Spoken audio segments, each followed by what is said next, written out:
So welcome everybody to the first Camberley Chess Club Zoom meeting of 2022. Before I start this particular one and introduce our special guest speaker, I just wanted to mention something that most over the board members of Camberley will probably know, but not necessarily our online community. It was a real shock and extreme sadness that we learned that our long-time member Gordon Birch passed away over Christmas. So we're very sad about that. He was a member of the club for 40 years and was a chairman at one point, and it was always a very active player, captain, and significantly helped the club the whole time he was a member. So we're planning to have a memorial tournament organised on a regular basis that we'll come back to. So let's turn to this evening. So this evening, it's a great pleasure to welcome Grandmaster Jonathan Levitt. He's became an international master in '84 and a Grandmaster in '91.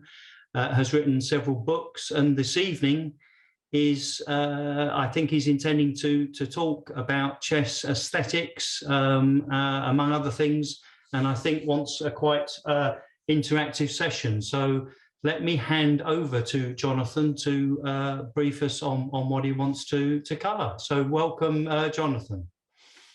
Thank you very much. It's a great pleasure to be here. And am I now being seen by everybody else and heard? That's yes. Good.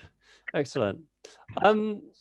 Yeah, it's a pleasure to be part of this tradition. You seem to have cornered the market in terms of getting chess players to do these online talks, and having a weekly event is lovely. And yeah, so it's a great honor to be part of that. I'm intending tonight to talk about chess aesthetics, in particular with respect to what myself and my co-author David Friedgood wrote in the book Secrets of Spectacular Chess, which outlines a theory about what makes chess beautiful. And by chess, I mean a sequence of moves, a problem, a game. It can be an endgame study, of course, as well. Any sequence of moves can exhibit these elements of beauty. And the elements are paradox, which is perhaps the most striking element, especially for over-the-board players. Geometry, which captures a whole range of patterns and certain little effects on the chessboard. Flow, which is a more complex element to describe. It involves the kind of when you get carried along by a sequence of moves or a logical firing of ideas. And also depth, which is best captured by the notion of it's when you realize the point of a move several moves after it's been played, and you think, aha, that's why that worked.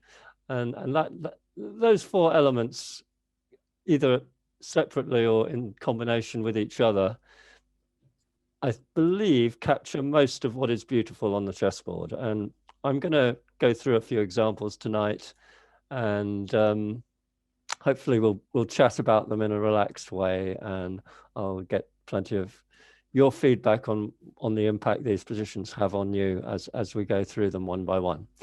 Okay, let me try and share the screen. Let's share. Let's hit that. Is everybody seeing a chess position? Yes. With a queen on d1 and a king on b1? Yes. Excellent. Yep. It's amazing. We take this technology for granted, but it's good to confirm it's actually working. This is a problem by an American called William Anthony Shinkman. He was born in 1847 and he died in 1933. So he was a contemporary of the other famous problemist, Sam Lloyd, who probably everyone's heard of. And the two of them were perhaps the most best known problemists in the world, if not just in America, at around the turn of the century. Shinkman was very productive. He had an enormous number of problems to his credit. And this one's actually quite famous. I don't think in general his problems were of quite the caliber that Sam Lloyd's were. So Sam Lloyd has probably captured more of the limelight, especially now. But this is pretty good, as I think you'll agree in a moment. It's white to play and mate in 3. If you see a move on the right-hand side of my screen, just ignore it. That's not the solution. It's just there to confuse people. So funny that way. Okay, so white to play and mate in 3. You'll notice that 1 rook f7, which threatens rook c7 mate, is not a good idea because it's immediately stalemate. So how are we going to go about solving this mate in 3? We obviously want to get the queen involved in the action somehow to presumably deliver mate. That would be the natural way to tackle this problem. I'll let people think about it for a minute or two while I tell you 1 or 2 more interesting facts about Shingman. He was an uncle of another quite well-known problemist called Otto Würzburg, who you may have come across once or twice. Also composed some very nice problems. Würzburg was born in 1875 and lived till 1957. And okay, let's try and get some feedback on this from the audience. How many of you, is there some way of you can wave to me maybe, like so, if you've seen this problem before? Anybody seen it before? Yep. I think I have, but I'm not sure. Okay. Oh, that's David there. David, hi. Just Hi. realized my co-author of Secrets of Spectacular has joined. I should perhaps point out, especially since David is here, that the theory of chess aesthetics, which I mentioned before, is probably more David's idea than mine. And he approached me with the idea of writing this book. Of the 4 elements, I can only lay claim to 1, really, which is flow. David came to me with the idea of the other 3 elements already in place. I probably had more time of it. He had a full-time job, and I probably had more time to do a bit more of the writing. Check on knight there, check. Pawn here, queen.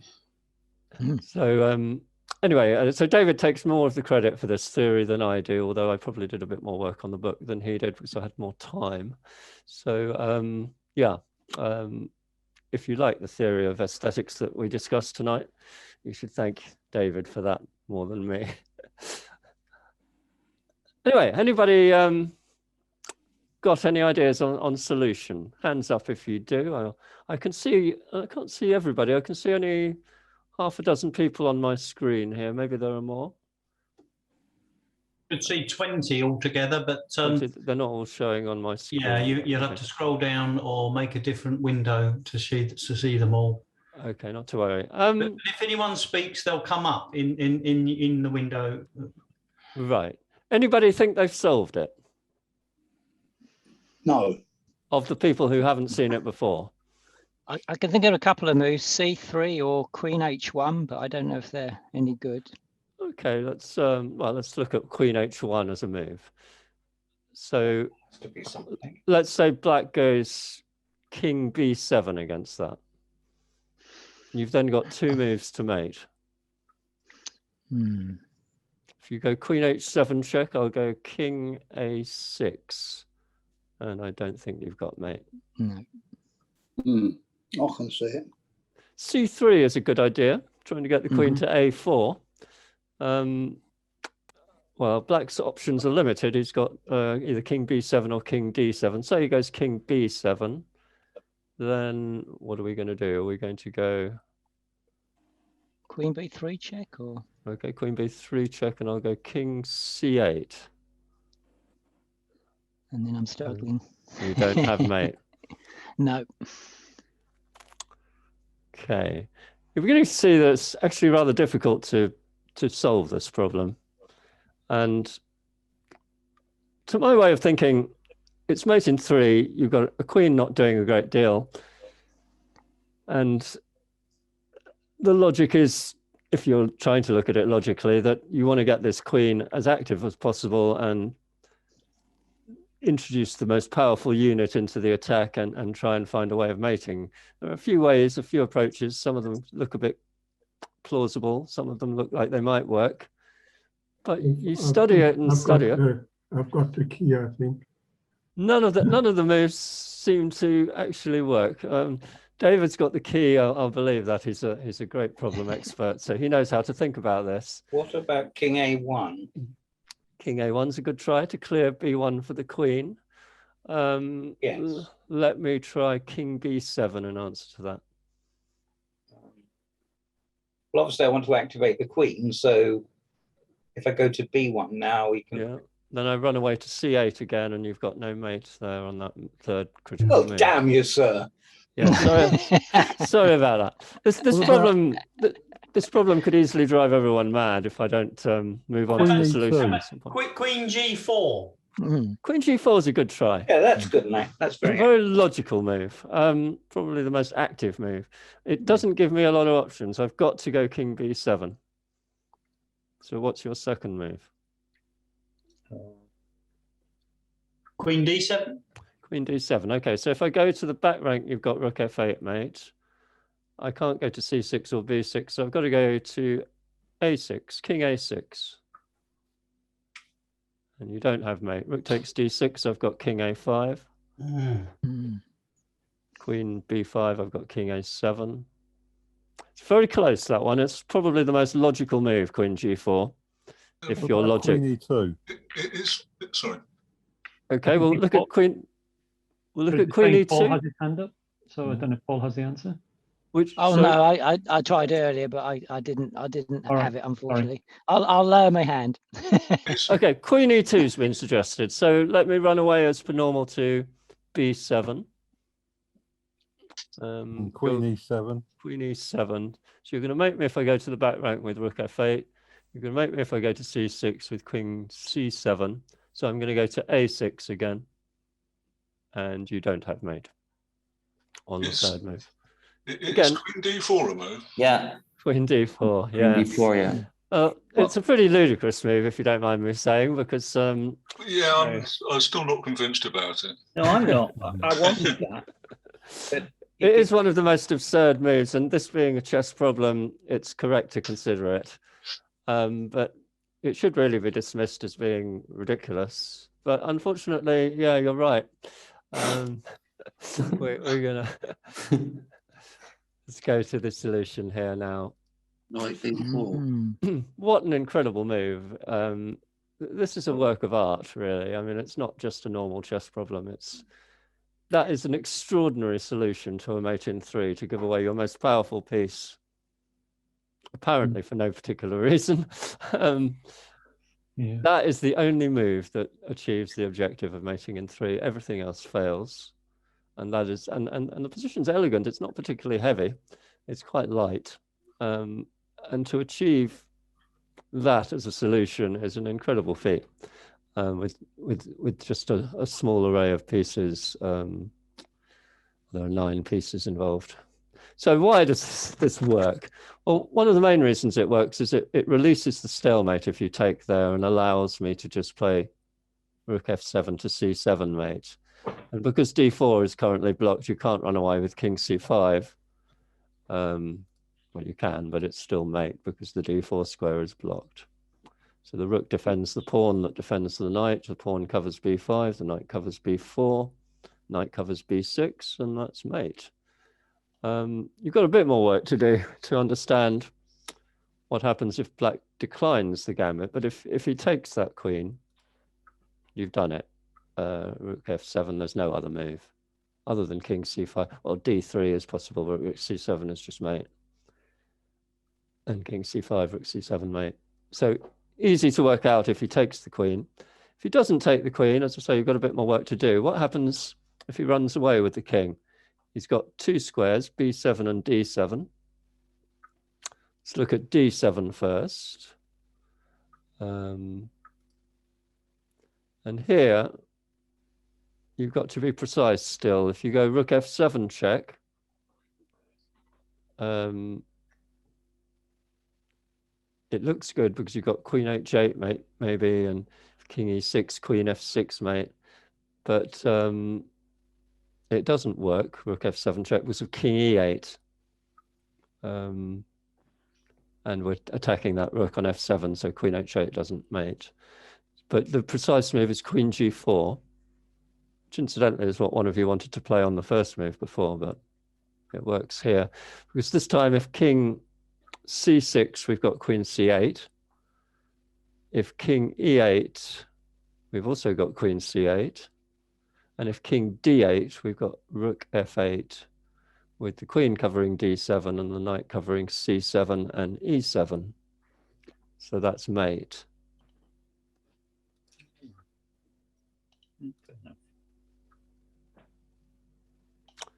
So going back to queen d4, if king b7, that's the only other move. So king d7, queen g4 check was forcing mate. And if king b7, we have a rook check this time. And now if king c6, we've got rook c7. If king goes to the back rank, we've got queen h8 going to the far right corner, top corner. And if king goes to a6, so yeah, king c8, we've got queen h8. That's what I was saying. King c6, we've got rook c7. And if king goes to a6, we've got the rather nice Queen a1. Well done, well spotted. And that's mate again with the pawn covering b5, the knight covering b6, and the rook covering b7. And note the way the queen goes top right corner in one variation, bottom left corner in another. All started with this remarkable queen d4 move. Well, okay. Amazing.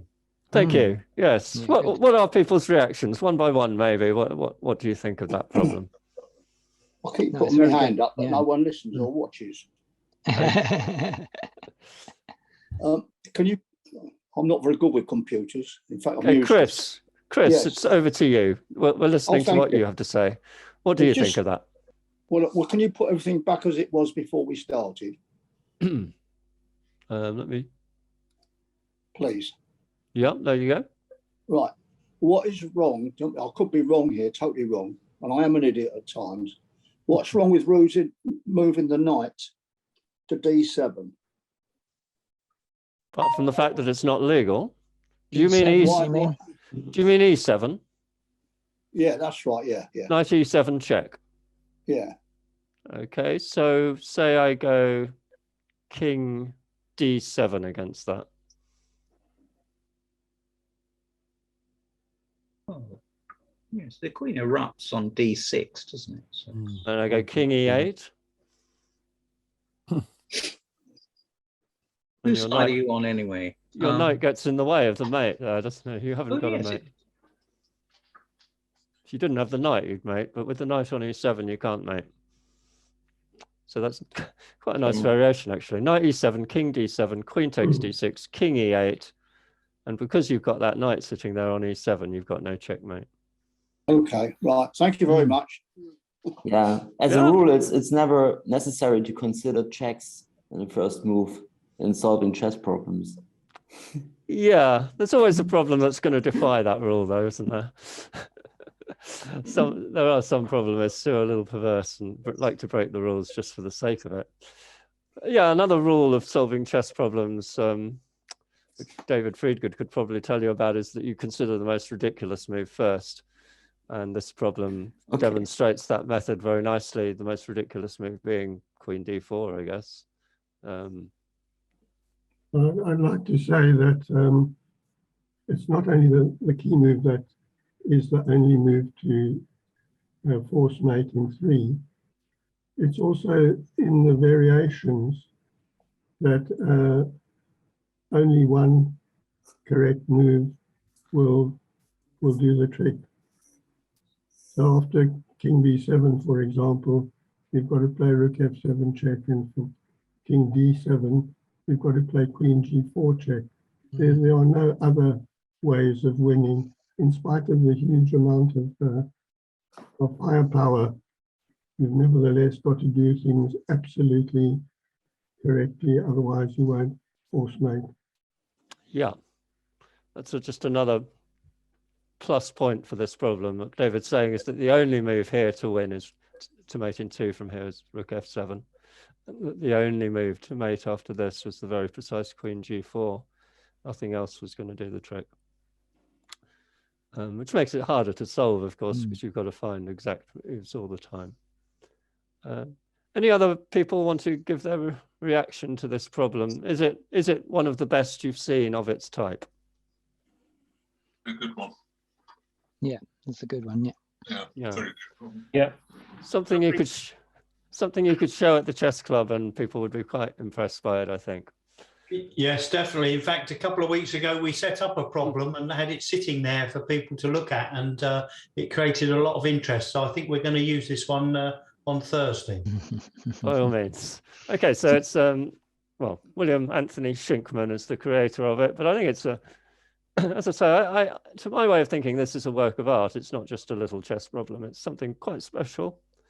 You don't see many as good as that, as with such a shocking first move, which has a real impact.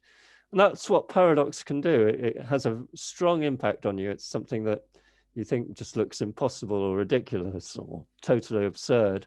And yet, the more you look at it, the more you realize it's the only way to actually achieve what you're trying to achieve. And there is a logic to it, of course, otherwise it wouldn't work. But it's just a very surprising logic. It just defies normal intuition, that move. Okay, well, we're going to move on. I want to look at something now which doesn't rely on paradox for its aesthetic appeal, because most chess players, over-the-board chess players, are very familiar with the idea of paradox being beautiful, with, say, a queen sacrifice or something you wouldn't expect to working. They've seen that. That crops up a lot in normal chess, that you have paradoxical play being beautiful. Let's look at something which doesn't involve any shocking moves, but is beautiful nonetheless. So let's try this one. This is an endgame study. It's normal chess, white to play and win.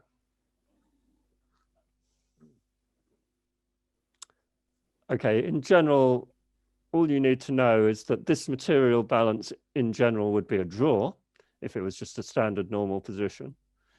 Of course, if you can win the bishop outright, the black bishop on a5, that is, and you have king, bishop, and knight v king, that's a theoretical win, unless it's an immediate stalemate. I'm not going to try and prove that to you. Most strong club players know how to mate with king, bishop, and knight against king. It's not trivial. Black king heads for the wrong corner, and there's a quite intricate little maneuver to force it out of the wrong corner and mate it on the other side. But it's standard endgame theory, and for the purposes of this problem, or study rather, you just assume that king, bishop, and knight against king is a win. The question is, can you win that bishop on a5? And you have to hunt the bishop, yeah, king a4, king b6, bishop b6, king b5, and so on. Correct. Yes, it's the moves aren't difficult, because you know that if you play some general move, let's say you move the knight and check, it's just a drawn position. So you can reject that right away. The only way you can win this is by winning this bishop. So you have to hunt the bishop, as our friend puts it. Let me get to the right position. There. Okay. So we start with king a4. And there's not very many squares that the bishop can really go to here that don't lose it immediately. So bishop b4 fails, we just go king takes bishop. Bishop c3 fails to knight e4. Yeah. Bishop e1 fails to knight f3. These are all checks from the bishop, and followed by knight takes bishop. So bishop c, so yeah, going back. So bishop e1 failed, bishop d2 obviously fails for Jacob, bishop c3 failed to knight e4, bishop b4, king takes bishop. So he's got to try this diagonal. If he goes to c7 or to d8, same thing, knight e6 check, picks it up. So there's only one move. We've ruled out all the other moves by the bishop lose immediately. So it's only got that one that doesn't lose to an immediate knight check. But this time we chase again with the king. And again, you can't go c7 or d8 because of knight e6 check. Can't go here or here because of the king. Can't go to d4 because of knight e6 check. Can't go to e3, we just take it with the bishop. Can't go to f2 because of knight e4 or knight h3. We can't go to g1 because of knight h3 or knight f3 and picks it up. So there's only one move again. So just going through some of those options.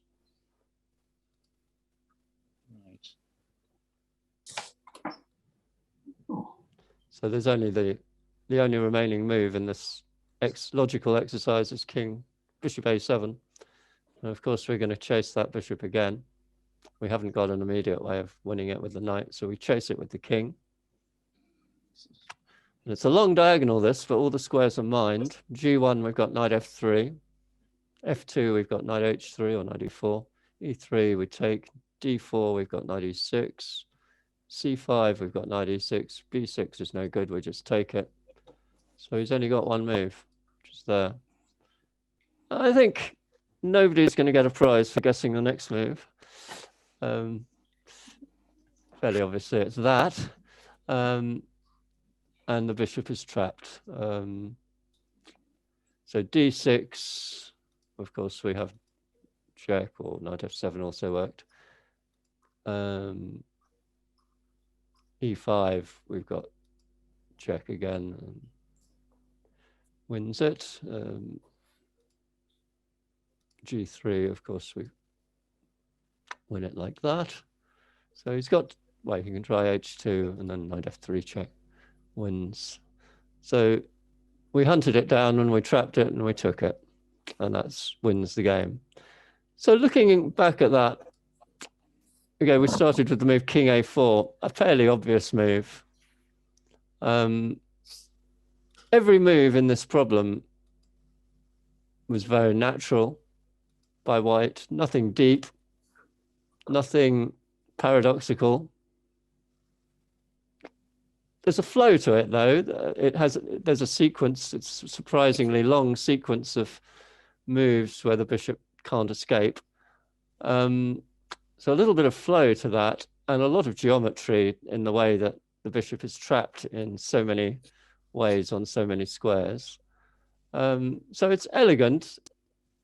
It's surprising, I think, that the bishop can be trapped like that on so many different squares. But there's no paradox in any of the individual moves. They're all too easy. But I think overall it's very pretty, and it's elegant, and it's a very light and easy to appreciate position. Anybody else want to comment on that? What did they think it was good or too easy, or? I thought it was astonishing that the bishop is lost basically from the opening position. Yes. Yeah. The power of the knight covering all those black squares. Yeah. It's the right comment to make. Yeah, the right comment to make it. Who is the composer, or is it just? Is it you? Dare we say? It's not me. I think it might be Henry Rink, but I haven't. All right. Okay. He certainly did very similar things to this, so he probably discovered it. There's quite a lot of these little endgame studies that Rink composed, and some of them had this sort of thing with bishop knight discovering, catching the bishop. Yeah. I was like it. I don't want to swear that it's Rink because I haven't actually got that nailed down, but I suspect it's him. I think it's very. It's a great puzzle. It as we've said, it is easy in the sense easy compared to the last one, obviously, but it's amazing that you look at the position and the bishop is trapped. And what it made me think of is a number of games where where I've played where you've got to really think where you want to put your knight when you've got a bishop in opposition, even in the middle game, because that's the key. The knight covers squares that the bishop can't go to in a clever way, I think. Yes, it is important to try to get your knights to dominate bishops in practical play. It is very surprising that the knight dominates it so totally in this little study. As I say, why I wanted to show you this, okay, it's surprising in its overall effect, but there's no paradox in individual moves here. There's no shocking move. There's no surprising move, but yet it's still very beautiful. I think people will agree it's pretty, it's elegant. It has a nice flow to it, and the geometry of the domination is very pretty. So, yeah. So for the practical player who thinks that beauty is just in paradox, I think this shows something else, kind of refutes that theory. It clearly shows that you can have beauty without great surprises. Let's have a look at another problem. This might be familiar to one or two of you who know problems well. Anybody know who this is by? Yes, Leszczynski. It is, correct, David. I thought you might know that. So Lev Leszczynski, a Russian composer, born in 1913, died in 1976. Great composer of, in particular, Mates in Three are his main forte, I guess. But a great composer of anything with the name Leszczynski to it, you know it's going to be good. A true artist of the problem world. Not really a recognized name amongst practical players and club players, I don't think. I mean, he's known to problemists because he won a lot of first prizes and he's known to be a great composer, but amongst practical players, I suspect quite a lot of you have never heard of Lev Leszczynski. Didn't do many endgame studies, did problems really, but truly a great artist. Let's have a look at this one. This is Mate in Two. Ignore the move Bishop A2, that's not a solution, it fails. Fails to Rook takes A2. When Rook E7 is not mate because the knight can capture it. The knight won't be pinned by the bishop because the bishop will have disappeared. So Mate in Two. Looks like you've got quite a few moves. Queen E5 fails to bishop takes E5. Queen D6 and the king can run away to F5. Rook E7 check is almost mate, but there's Rook takes E7 check, so that's not good. Bishop takes D5, of course we just go king takes D5. So the obvious moves don't really work. Rook C6 check doesn't work to bishop takes C6. Any ideas? Would we be precluded from a check in view of what David said, which may be news to some of the audience, as a first move? No, you're not precluded. You're welcome to consider checks. Okay. But you can bear in mind the fact that it would be a rubbish chess problem if it was an obvious check followed by mate. Nobody would think this was a good chess problem. So it's very unlikely to be a check. Right. Yeah. But yeah, you should consider it. It might be a strange position where only a check works. There are such problems. Queen G4, for example, might be worth a look, but F5 seems to be. Does Rook B7 work? Rook B7 is a good try. Yeah, that is surreal. So if bishop takes B7, you want to go knight C7, mate. Is that right? Yeah. If rook takes B7, then you've got excellent omnis. Then you don't have anything. Okay. Oh, well. You would have rook C6, mate, if you still had the rook, but you've given it away. Good try. Good try. That is a nice try. Yeah, it's an attempt at an evocative. There's some way we can get the knight onto C7 anyhow. How do you want to do that? I don't know. but that seems to be the way to get mate. Rook b7. Rook b7, we go rook takes b7. Oh, yeah. And we're covering c7, we can go rook takes c7. And then you might not be winning. Oh, yes.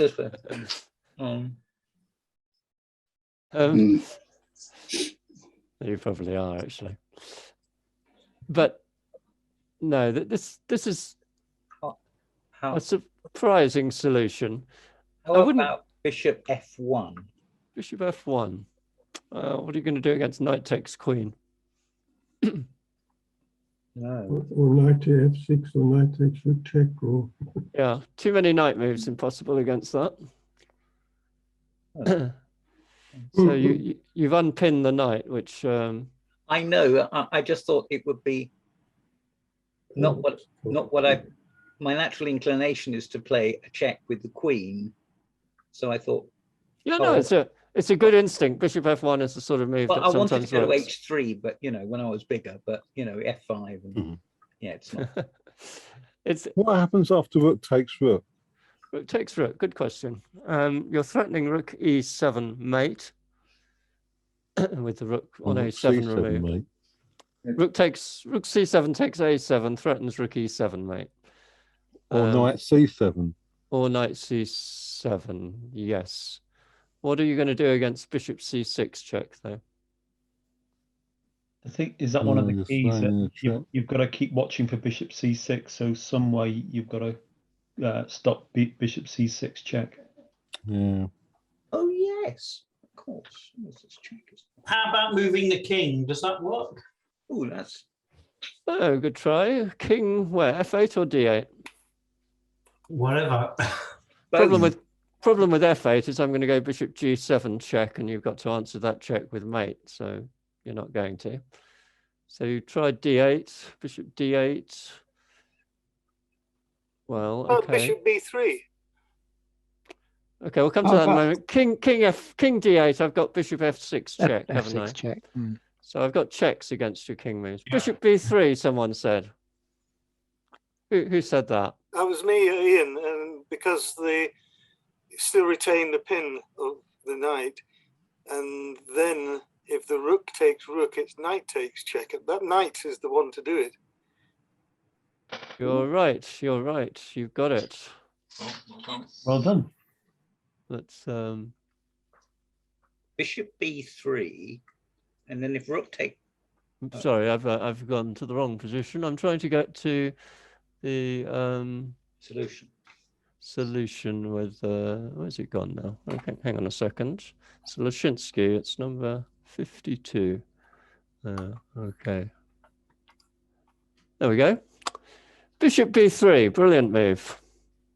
The only waiting move in the position. It threatens nothing, but remarkably, and I think this is genuinely very surprising, every single black move has a downside here. White isn't threatening anything, but every black move, and black has quite a lot of pieces, and they seem quite active.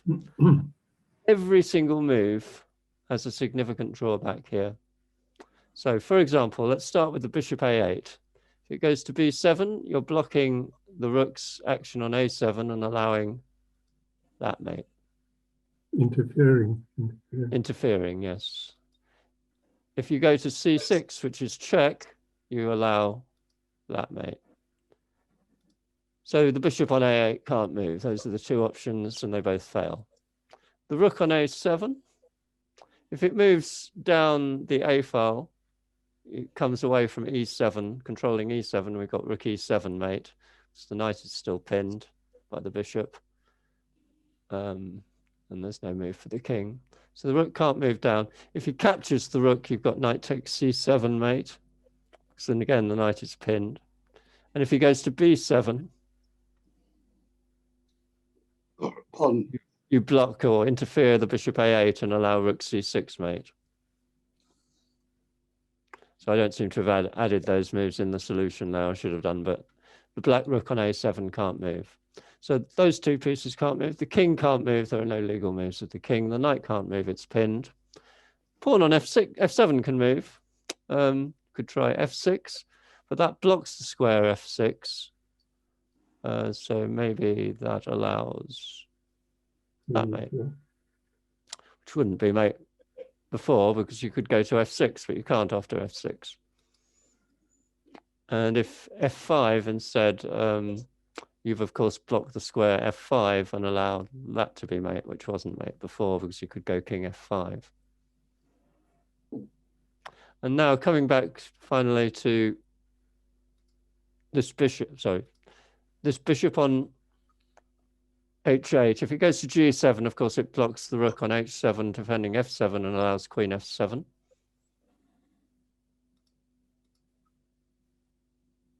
If it goes to f6, it's blocked a square.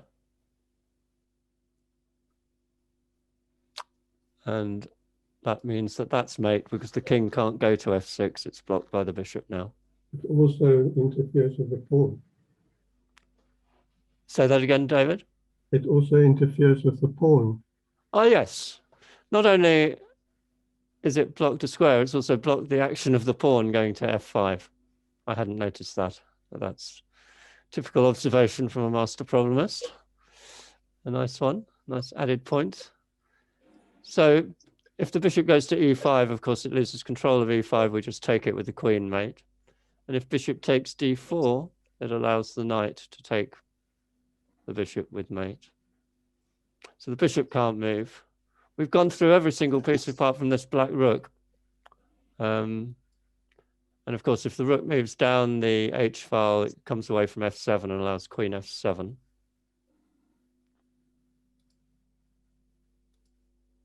Mate. And if the rook goes to g7, everyone will already have picked up on the fact it blocks the bishop on h8. Queen e5. Queen e5 is mate. No, that's it. We've gone through every possibility. We've gone through each black piece in turn. There is no move that avoids mate. When the rook comes up the board, you said queen f7, mate, did you? Correct. Well, what's wrong with king d8? No, it's the black king. We're checking the black king. Sorry, I'm mixing up. Yeah, got it. Yeah, it's very complicated, isn't it? Yeah. It's not simple. Yeah. It's elegant. It's not a heavy construction. It's not a board full of pieces. It's just every piece is very relevant. I think it's a beautiful construction myself. I think it's one of the greatest team movers. Yeah, can I put an or in?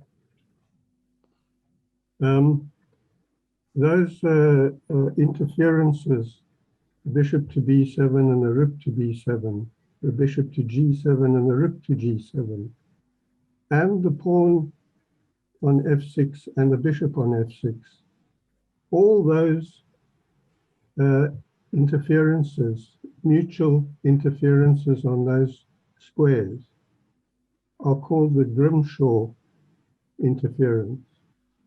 The Grimshaw interference, it's named after a composer, an English composer called Grimshaw. I can't remember his first name now.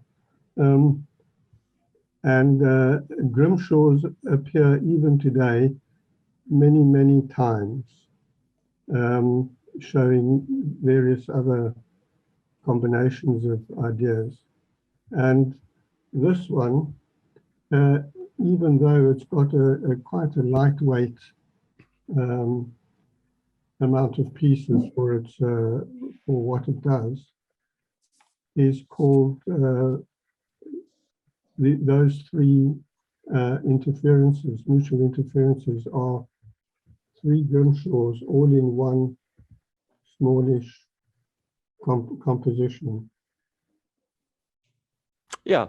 And that is one of the great Grimshaw two movers, because it does it all so beautifully. With every single piece on the board is involved in some way or another. Absolutely every single piece, and that is very difficult to do with so many things going on. Yeah, David is, of course, spot on as usual. Grimshaws are quite rare over the board, but they do occur in practical chess. And usually in problems, you see heavier problems with more pieces and messier positions just to achieve one Grimshaw. And this problem achieves multiple Grimshaws with a very elegant, lightweight matrix, you could call it, of pieces that it all comes together very beautifully. Again, no amazingly paradoxical single move. I think overall the whole conception is paradoxical. It's very surprising to a practical player that all those black pieces are in a situation of zugzwang, essentially, where every move makes their situation worse. That is surprising. It is surprising that this is a waiter. A waiting move solves the problem. Bishop c4 to b3 is the only way to keep what you've got, basically. Everything else damages it for white. And black can't avoid self-damage now with whatever he plays next. So, yes, some paradox in this problem. In the whole conception, it is surprising that black doesn't have a move. So what do you suppose Leszczynski's sort of process was for coming up with this? You think he got up one day and thought, I know, I want to create a Grimshaw, position with minimal number of pieces. I want to create the simplest Grimshaw type problem that I can, and then sort of ground away at it until he worked it out. Yeah, something like that. I don't know. I mean, he was obviously a genius. I mean, presumably started with the concept rather than just throwing pieces down on the board and seeing what happens. He must have come up with something intuitively to get him started. He must have had a concept that he was. Yeah, he probably saw some interactions between pieces and wanted to try and put them together. How he managed to do a Grimshaw two-mover myself many years ago. Obviously not as good as this one, but I've got an honourable mention. It does something a little bit different. There are various twists to Grimshaw, and I used one of them. Maybe I'll show you one day. Yeah, I'm not going to try and guess what Leszczynski's process was here because I have no idea. I've composed a few problems myself, and I can tell you that for one of those problems, I woke up one morning, and I had the last 12 moves of a series helpmate in my head. So I must have been processing it overnight somehow. And I then created a series helpmate in 33 that finished with those last 12 moves. So I can tell you that my subconscious was involved in one problem that I composed. But I don't know if Leszczynski was looking at something and then he found something in his sleep or his brain. I just don't know. These composers are all focused on trying to do something. What they are doing in the main are called themes. This is the Grimshaw theme, tripled, if you like. Grimshaw theme is, one of those mutual interferences, say on D7.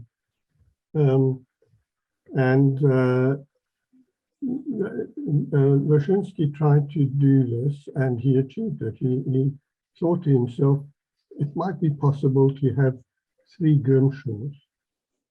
And he worked away at it until he could fix it well. I mean, the beauty of it to me is the way the rooks and bishops, the black rooks and bishops are, as it were, in kind of harmonious symmetry.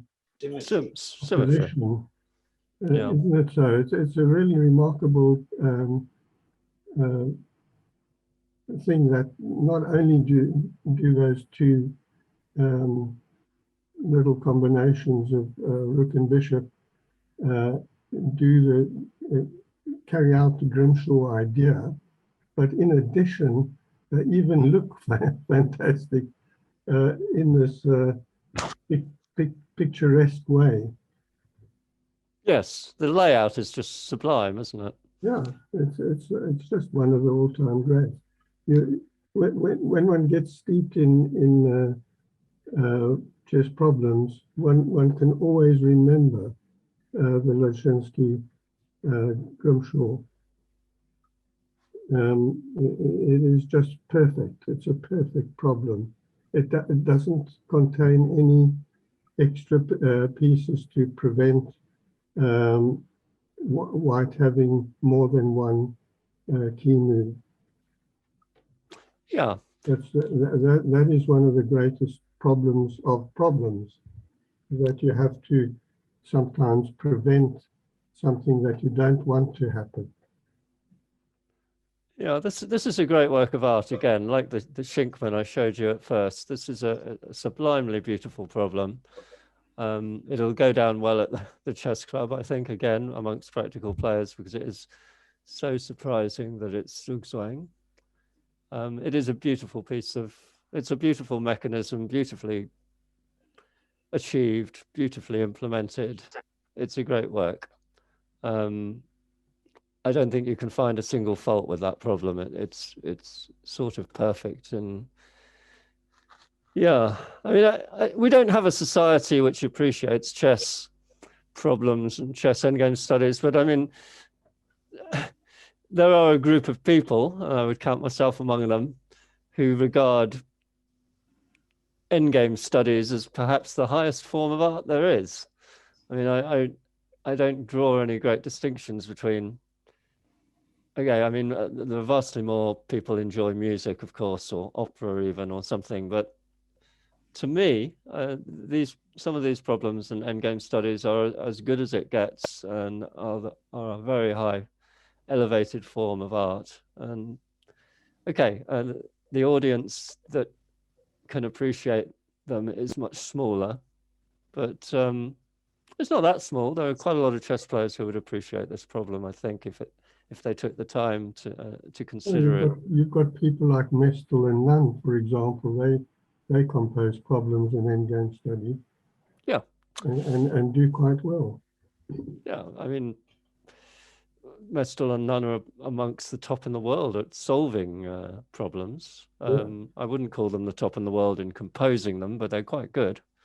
They're better as solvers. Of course, they're better as players as well. In terms of composing, they're not bad, but they're not world-class composers, but they're good composers and great solvers. Spielman is a very good solver, not recognized because he doesn't do it competitively, but I've seen him in action. He's a very good solver. A number of good chess players are very good at solving. I mean, I think if you presented this to Magnus, he would solve it very quickly. But okay, Kasparov, of course, was great at solving as well. But I think the top players tend to look more at studies than they do at problems, but they would recognize this problem. They would have seen it before as part of their Russian education. All the top solvers are strong chess players. Yeah. Absolutely all of them. Quite a number of them are over-the-board grandmasters. You've got to be pretty good at chess to solve some of these endgame studies, which are essentially chess rather than problems. And you can't solve difficult endgame studies unless you're a good player. So yeah, it's not such a surprise. Anyway, let's come back to the theory. So lots of geometry in this, I think, is the main factor. There's a little bit of flow when you consider all the variations one after the other.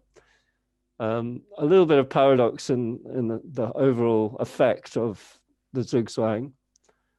And nothing particularly deep in terms of single moves being, it's only 2 moves long, so there isn't the opportunity for depth. So it probably doesn't have depth in the sense of a move which only reveals its purpose much later.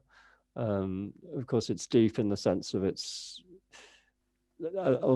the sense of overall construction. It's a very deep piece of work, but it's not deep in in the sense that we talk about depth as an aesthetic element, which is strictly a move that reveals its purpose much later, and you think, aha, that's why we did that a few moves back.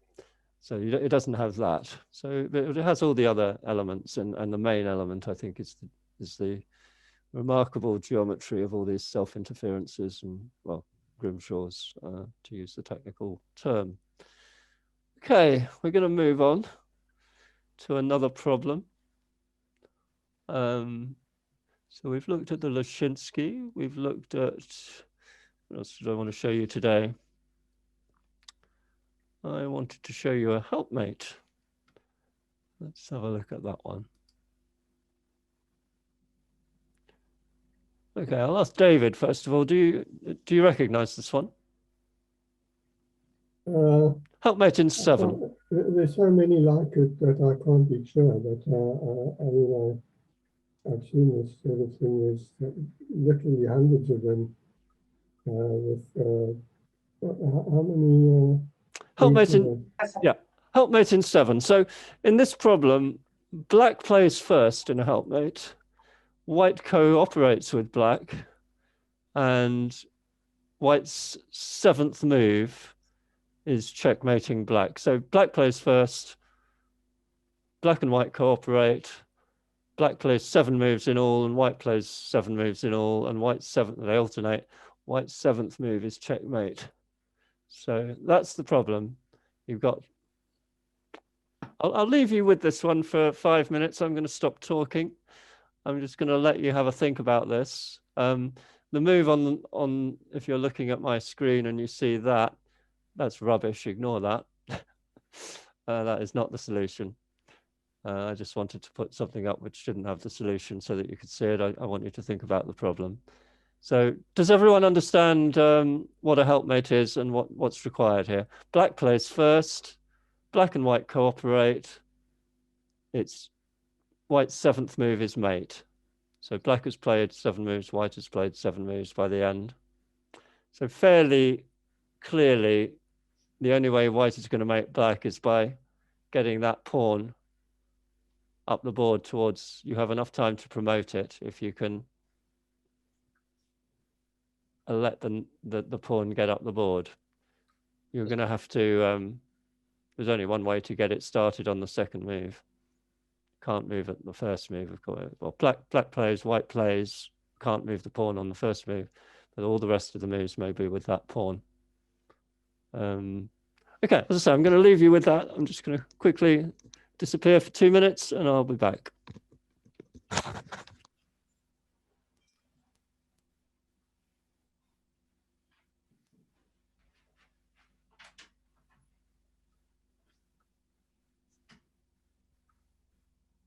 Very cleverly, our speaker has taken the natural break while we think about a problem. That's interesting. We can have a natural break too.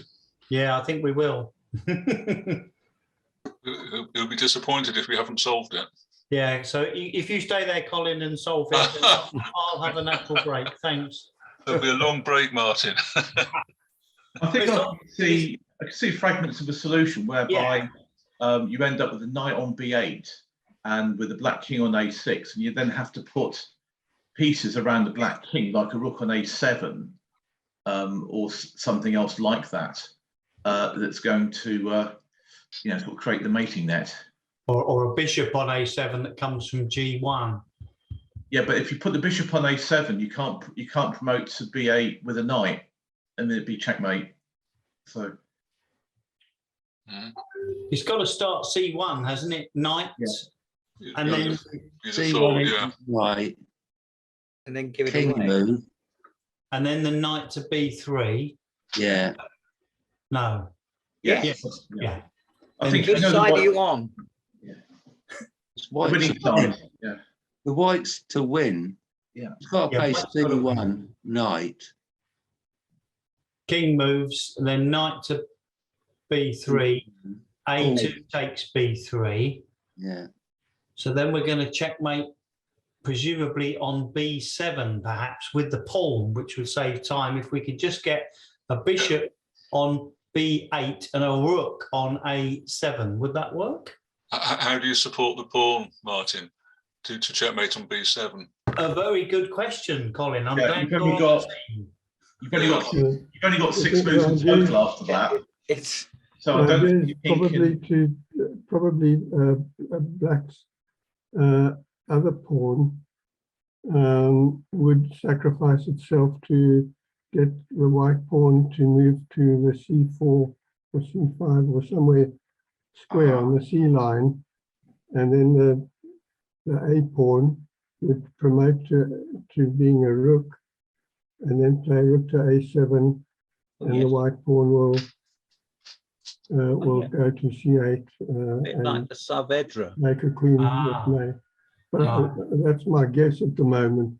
The thing is that white will play 1, 2, 3, 4, 5, 6 moves with a pawn, and 1 move with the king, and the king will only go to 1 square. Okay, so maybe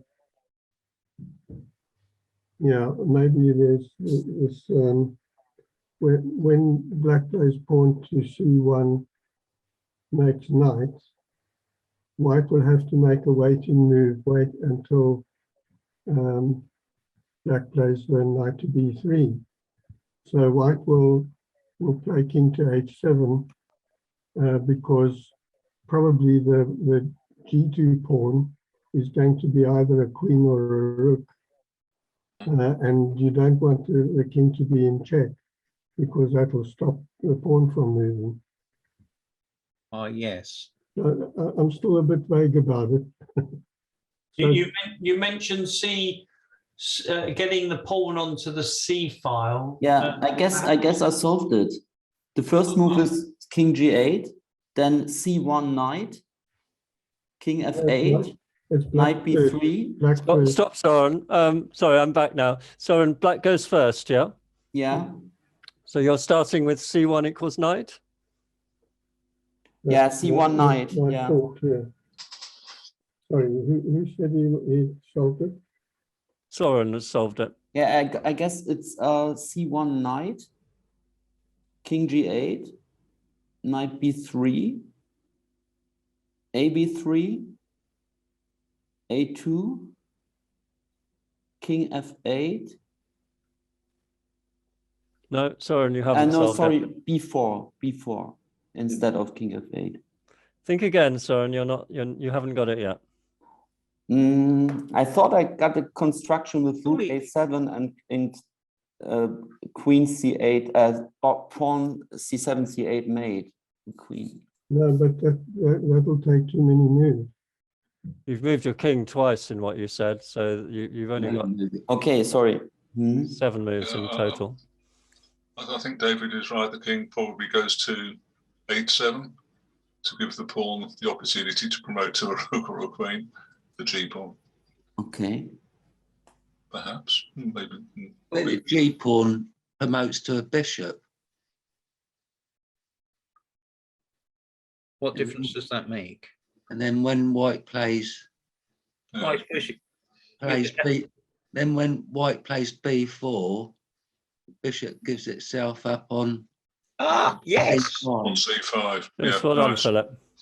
Very good, Philip. Yeah, that energizes it, doesn't it? Great. You've done it, Philip. You've got the key. And does the black a pawn become a rook and go to a7? Yeah, Correct. to help. That's right, yeah. But I see you guys have all done rather well in my absence. You didn't really need me at all. You just needed the position to have a talk about. We did have a little help from David. Yeah, David, it's good to have a real expert problemist on board the team. But okay, let's move to the solution now. So you've more or less got it between you. Well done. David was making logical thinking in thinking that the pawn would become a rook and queen, and therefore the king had to go to h7. But in fact, that's incorrect. So following that, it would have been difficult to get a solution, or impossible. So you'd have to have realized that was a mistake and gone back to get there. But yeah, because the rook a7 would check the king on a7. So I got that wrong. Yeah. Correct. Now, David has now seen the depth point of this problem. There's one little bit of depth, and that's in this move, King G8. And there's no point trying to understand this move until we've seen the rest of the solution. But when we've seen the rest of the solution, we'll come back and understand why this was a deep move. Okay, so that much is obvious. Knight b3, we take it, of course, and we make a bishop so that just in time, the bishop can give itself up. So in the best chess problems, things work like they did in pre-Brexit. You know, in pre-Brexit trade, they think things work just in time. So nowadays, I'm not sure trade quite works like that. Okay, so A2. Your problem, I'm going to have to move everybody down there. So that I've got, no way. That's better. I've got you on the bottom row now, and I can actually access this. So we make a rook. Then come all the way back to Queen, mate. And you've done it. That's White's 7th move. White's first move was move 2 in this notation. It's like you wouldn't use this notation normally in solving the problem, but okay. So why King G8? Because at this point, if you'd gone to any other square like G7 or H7, you'd be pinning the pawn and you wouldn't be able to go C8 equals queen. Ah! So you needed to go to G8 for that reason. That's why that was a very deep move on move 1 by White. So you've got depth there. That's the aha moment, is when you've seen that the rook on A7 is going to pin the pawn on C7. If you'd gone to G7 or H7, that's why you have to go to G8. So that's the depth of this problem. There's flow, of course, because the pawn goes all the way up the board, performing an Excelsior, a delayed Excelsior, where it doesn't move 2 moves on the first square. It's a 6-move Excelsior to promote. You've also got some beautiful geometry going on, because in fact, you've got a complete set of under promotions in this problem. You've got this pawn becoming a knight. That pawn becomes a bishop. That pawn becomes a rook. And this pawn becomes a queen. So knight, bishop, rook, queen. The what's called an Allemwandelung. Allemwandelung, yeah. Must be thousands of them. There are lots of them, but this one's very elegantly put together, I think. Allemwandelung is a theme, okay, and lots of people do this kind of thing, try and do similarly clever things which, excuse me, which are, you might have all 4 black pawns making different promotions, for example, and that's quite a hard one to do. Yeah, so this is a typical old one. This is a very elegant Allemwandelung in that there's not much material on the board. It's a miniature, 6 pieces in total, and you're getting a complete collection of under promotions. You're getting a deep move in King G8. You're getting the pawn going all the way to promote the. So you're getting quite a lot of content with very light construction. And I particularly like the fact that White has to make a waiting move here. And for depth reasons, you can't go to H7 and G7 because the rook on A7 will pin the pawn on C7. So he has to actually walk into the square, which stops this pawn becoming a queen and going to C5, because if it became a queen, it would check and force White to move the king again. So then so it wasn't set up in that position at the first move, but White needed a waiting move, and the waiting move puts it into position to force the bishop promotion rather than the queen promotion. There's a little bit of paradox in under promotions even in these sorts of problems, in that queen seems to give you more options than bishop, but the reason, the logic that undermines that is the fact that it gives a check. I'd say this is very light on paradox, this problem. It's good on geometry because it has the complete set of under promotions, which is a geometric pattern essentially. It's kind of an abstract conceptual pattern, but it's a pattern. So I think we can call it geometric. It's got the pawn at Excelsior going so all the way to promotions, so the white A2 pawn. So it's got a number of geometric points to it. It's got this depth move, King G8. It's got a certain flow to it. The interaction is difficult to see, the way the pawn becomes a C pawn. Do you know what I was thinking, Jonathan? I was thinking, if black lost on time in this position, this is why white would be given the win then, presumably. Because this is possible. Yeah. I think you're looking at the adjudicator. You're looking at it as a practical player there rather than a problemist, I fear. Is Excelsior a theme or a term? Yes, it's a theme. A number of problems try to show Excelsiors, and this one does it again very elegantly. Usually you'd need heavier material to control a single line of play with an Excelsior, but this achieves it with minimal material.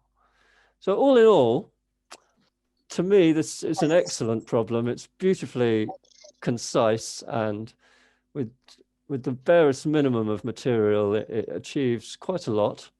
It's got a little bit of everything, mainly geometry, bit of flow, a little bit of depth in particular in the move King G8, and minor paradox in the under promotions. Probably the weakest element is paradox in this problem, but everything else is quite strong, especially geometry. All in all, a classic problem, an excellent little bit of work by Rolf Trautner, who I don't know particularly well. I haven't seen many of his problems, but certainly looking at this one, I'd be interested to see some others. That's very good. So yeah, anybody disagree with me? Anyone think that was rather obscure and not worth it, or anyone not? Is it an acquired taste, or is it something everyone kind of enjoyed? I'm curious. I don't think we do many helpmate problems, though, do we? Fair enough. I agree. The typical club player probably doesn't do a lot of helpmates. We probably don't, but at the same time, it's a bit like these puzzles where there's, you know, multiple queens and rooks and bishops, which are completely impractical. They get you thinking, and they get you thinking in a different way. And I still think there's a big benefit in that side of it. Yeah, I agree with that. What's this theme of under promotion? Alan von Lugan or something?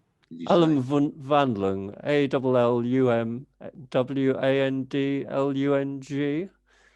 If Soren is still there, he'll correct me if that's wrong. I think he's disappeared for a minute there. Even in German, we call it under promotion, I guess. I don't know. Yeah, under promotion. But when you have all of them, the whole collection. All Umwandlung. Yeah. Yeah. Komplette Umwandlung, keine Ahnung. Also I don't know exactly. Umwandlung is promotion. Umwandlung is all the promotion. Yeah, I see your point. But I don't know the German term for it. Okay. I have to admit. No worries. Sounds like Uber under promotion. Okay. And the Germans have a knack for putting together very long words which kind of combine 103 different things, which we can't really do in English. But there we go. Okay. So how are we doing for time? We've managed over an hour already. I'm going to show you a problem of my own now. There we go. Ooh. It's white to play. This is normal chess. Well, relatively normal. Bit bizarre, I agree. But assume you're white in this position. The black pawns on here, here, and here are just 1 square from queening. This white pawn on h7 is 1 square from queening. It's white to play and win. Black is ahead. Well, black slightly ahead on material. It's got in strange places as well, aren't they? Everything's a bit weird. It's not a normal position, I'll grant you that, but I think it's fun. I'll let you have a little think before I start talking my way through this. Couple of minutes. I'm not particularly well known as a composer. I've done a few problems. Probably my best problems are series helpmates. In fact, I've done 2 or 3 rather good ones of those. They're probably my best work. I consider myself something of an expert on series helpmates. I've studied them quite hard. Other than that, I'm a minor composer. I'm better known as a player than a composer. But I've done a few problems, which I'm pleased with. I think some of the problems I've composed are probably better than any game I've ever played. Although I've played a few decent games. And I think probably the thing I'm most proud of in my chess career is a couple of series helpmates that I've composed. There's one in my book, or our book rather, Secrets of Spectacular Chess here. There's a series helpmate in 33, I think, which is probably my finest problem. But anyway, this one is relatively unknown. Although what does the word series, as opposed to, I understand the concept of helpmate, of course. Yeah, in a series helpmate in 33, black plays 33 moves in a row without white doing anything to set up a position where white mates in 1. And all those moves have to be unique. There can't be only 2 ways of doing it. It's all got to flow uniquely from start to finish. So it's difficult to achieve really long series helpmates because of that uniqueness criteria.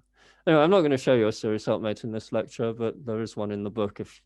Yes, I've got the book. You've got the book. You'll be able to. Have you got the 2nd edition or the first edition? 2nd edition, excellent. Yes. So to find that problem, you just look me up in the index, I guess. I'm just waffling away while you're having a think about that position. Got to force a king from H1 to A1 with the bishops. Very good. Knight. You're making a lot of progress there. 1, 2. Hey, what? I was wondering if this might even start with a check.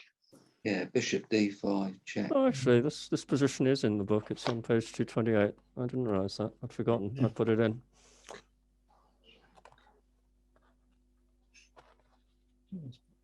It's in the 2nd edition anyway.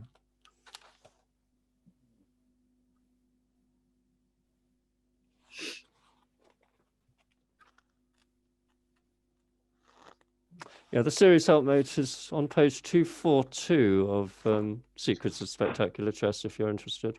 That's series helpmate in 33, which I think of as my finest chess problem. It was published in The Problemist, 1994, so nearly 30 years ago.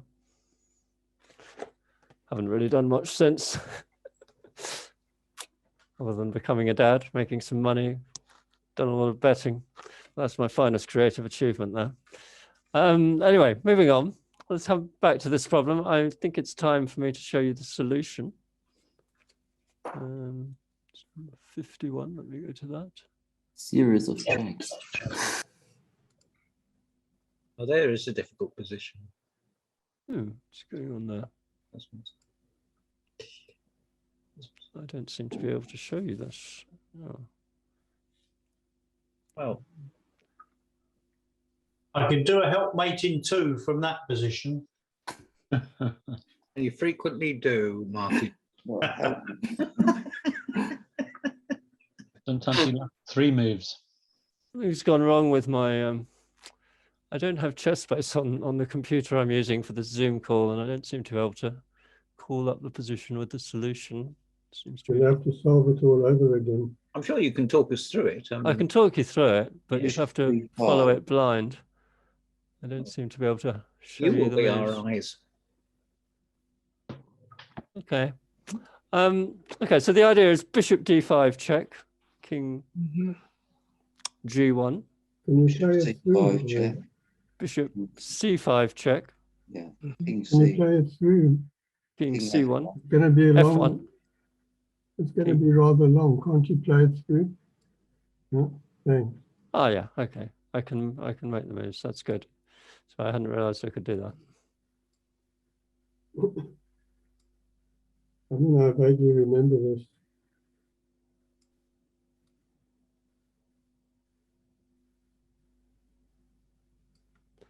Now, if you go back this way, I think I can just take you. And I'm winning. Because I can sort of take lots of material and be ahead. So you've got to run this way. Then we Hang on, could you say, sorry, Jonathan, can you say that again? It's check. And if you go here, I'm going to be able Yes. to take that with check. Force you back there. Right. And then I think I'm just winning on position here. There's only a pawn. So for example, I could just maybe just take this pawn. Yeah. Oh no, actually, one second.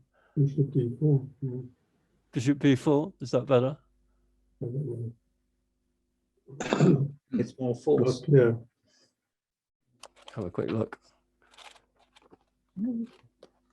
Got the king getting to going to D2, I think. Well, I've forgotten my own problem so long ago. I'm going to you have to should look it buy up. that book that those two have written. Bishop E3.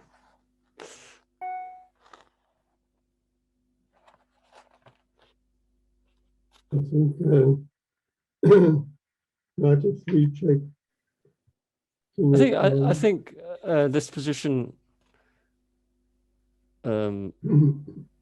Yeah, we just come back, and if we come this way, I think I can just take this, and then make a queen myself. I think you should rather play knight d2 check. Maybe, e1, knight b3.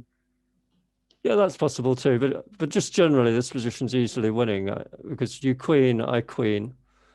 And I've got extra pieces, and I'm threatening queen here, and you can't check me really. The knight guards e5. Yeah, it's winning easily for white. Yeah. So that's not a problem for black. For white. So you can't let that pawn drop with check. So after this, if you go there, this pawn goes with check, and that's critical. So you've got to go this way, and then we come back.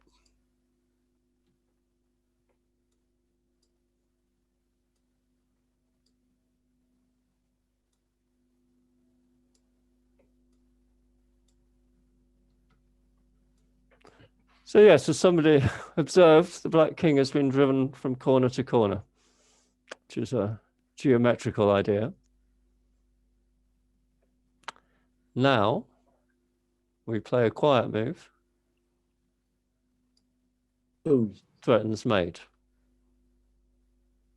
King can't move, pawn can't move. None of the pawns can move to stop that if promotions included, knight there is mate. Bishop can't do anything. So you've got to do something with this rook. So you're pretty much forced to do that. No other move. Stop knight. B3 mate. Now if I take that rook, you can make a queen and cause a bit of chaos. And then defend yourself against knight there, mate. So I'm going to try and dodge these checks by going here. Now if you go rook check here, I'll just take you, I think. And you're not going to be able to stop knight b3 mate soon. So you've got to go with this check.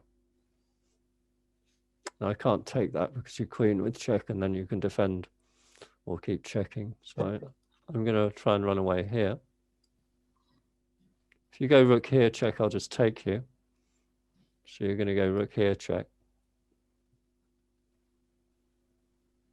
Now, if I come up this way, you can go rook check and rook across to here and defend here. So I'm going to go there so that you can't do that.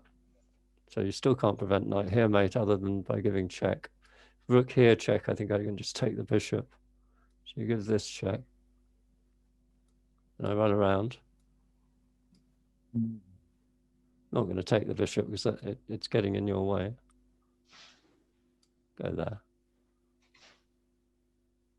Or do I? That could be a problem. You've got rook check and take this bishop. I don't like that. So no, I won't. I'll go after rook check. I will take the bishop.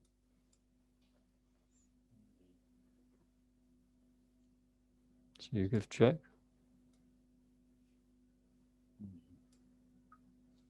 If you check here, I'll just take you. So you give check here. Follows the king. I can't take that b7 pawn, which is queen with check, but I take that one. And you can't really stop.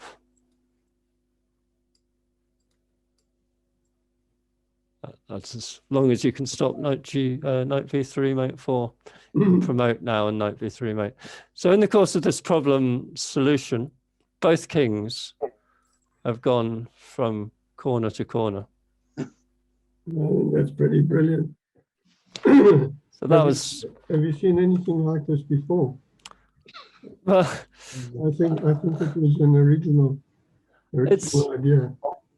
I haven't seen it before, anything like that, but it's an unusual theme.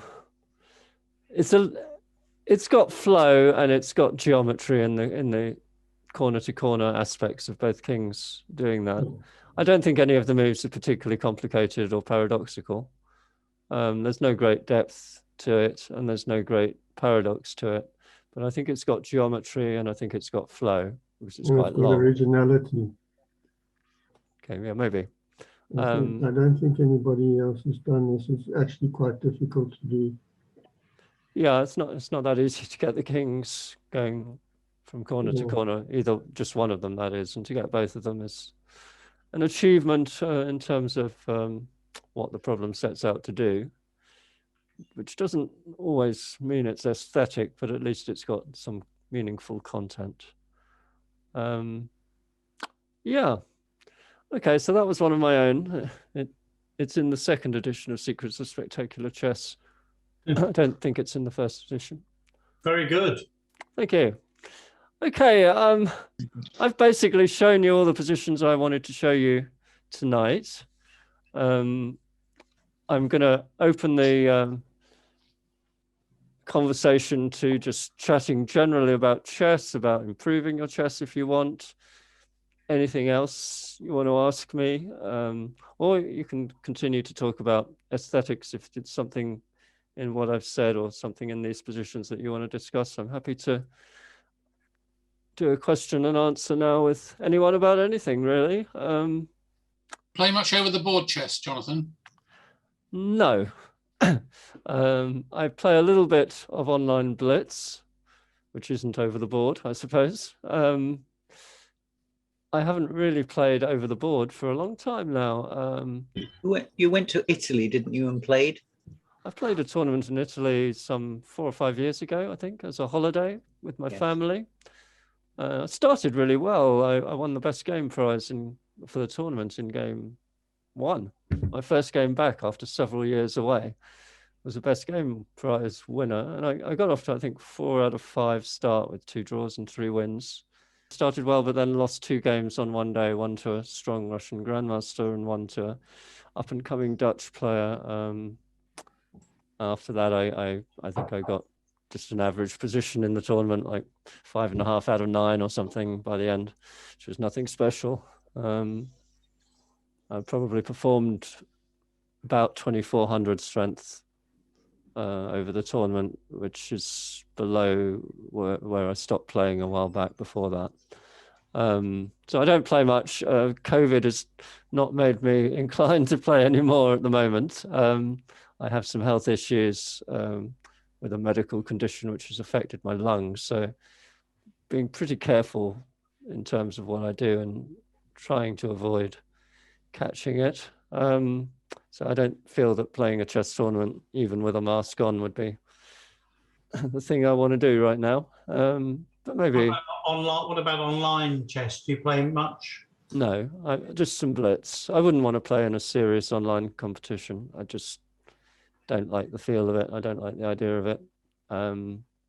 Also, I don't really have a lot of time to do that at the moment. I'm pretty busy with my day job, which is betting, mainly on cricket, but also on stock market.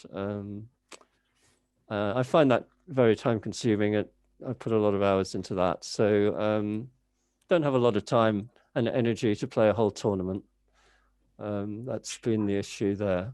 Also, obviously, I would have reservations about playing in an online event because of possibility of cheating.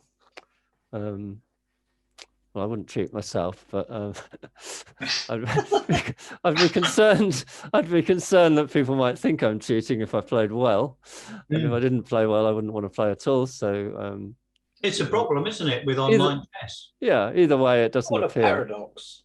Yeah. Yeah. Either way, it doesn't appeal. I think a strong player is, or I used to be a reasonably strong player. I don't think I am very strong anymore after all these years.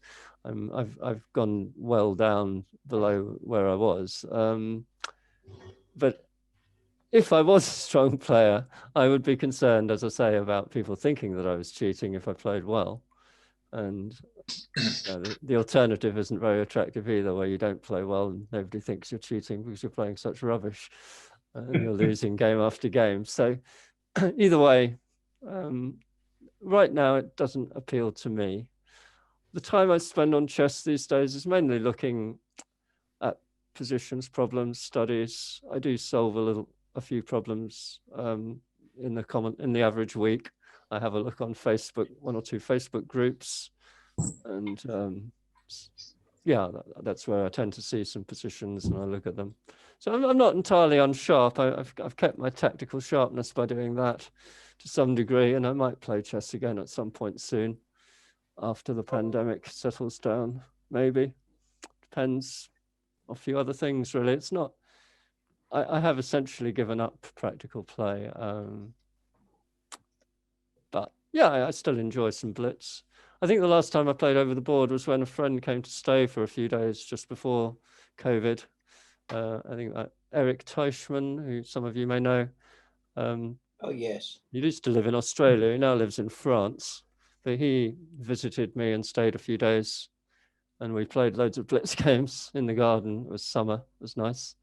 I rather enjoyed that. So I do enjoy playing still. I haven't got a psychological block against playing, which some people that give up chess have.